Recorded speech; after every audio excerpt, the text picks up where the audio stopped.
Сәлем достар, бүгін ватрушка жасаймыз. Ватрушка десе әрине балалық шағымыз есімізге түседі. Сондай жұмсақ, өте керемет болып шығады қамыры. Мінекей көріп тұрғандарыңыздай. Кеттік бірге жасайық, соңына дейін менімен бірге болыңыздар. Алдымен апара дайындап аламыз. Ашытқыға қантымызды саламыз. Екеуін жақсылап араластырып жіберіп, үстіне жылы сүт құямыз. Сүтіміз өте ыстықта немесе салқында болмауы қажет. Қан жылым болса жақсы.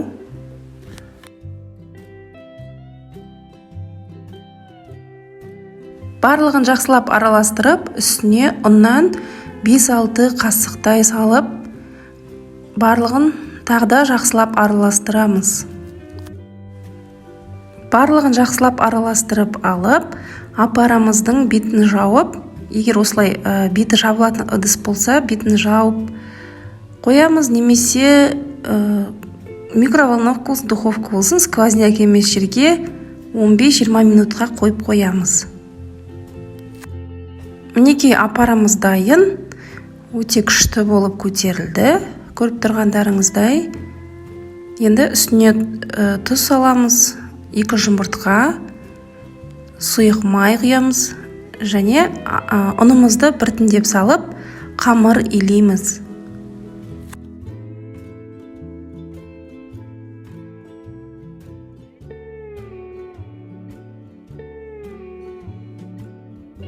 Алдымен осылай венчикпен араластырып аламыз, кейін қолмен жақсылап тұрып, иін қандырып, қамыр илейміз.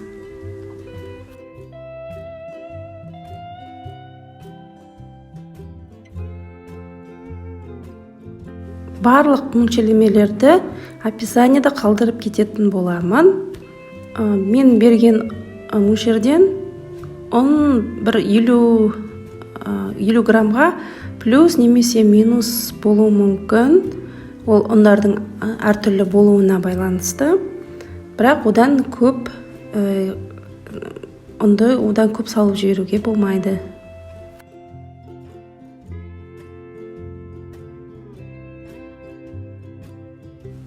Мінекей қамырымыз дайын болып қалды. Азғантай ғана май жағып жіберіп, бетін жауып, қамырымызды жарты сағатқа көтерілуге қойып қоямыз.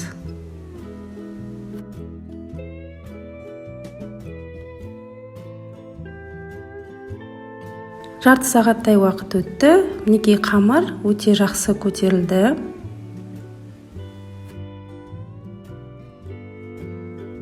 Енді қамырымызды 50-60 грамнан бірнеше бөліктерге бөлеміз. Мен көзбен бөлдім. Олай да болады.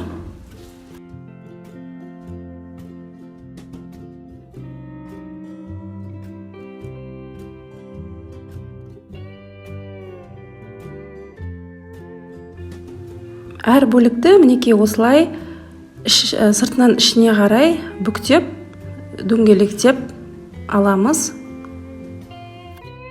Барлығын осылай етіп, жақсылап формасын шығарып, противенге жайғастырамыз.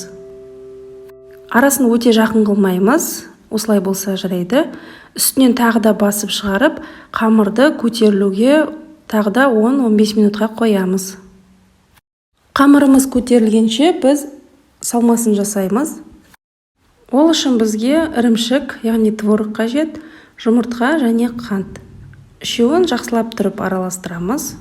Егер ірімшік ірі болса, онда ситыдан немесе блендердан осылай өткізіп алған дұрыс. Мінекей қамырымыз да көтеріліп қалды.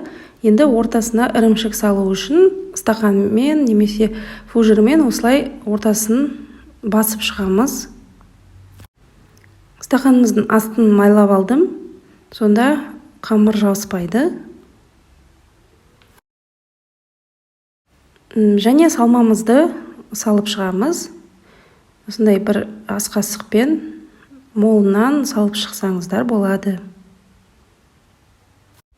Осы берілген мөлшерлемемен менде барлығы 22 ватрушки шықты. бір жұмыртқаның сарысын аламыз және оған сүтті араластырып бетіне жан-жағына осылай жағып шығамыз. Және қызып тұрған пешке 180 градуста 30-35 минуттай пісіріп аламыз.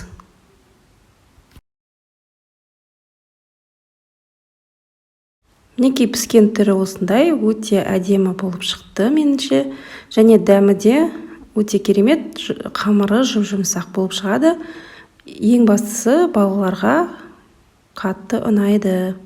Достар, егер видео ұнаса, мені қолдап, комментарий қалдырып, лайк басып, каналыма жазылуды ұмытпаңыздар. Ас болсын!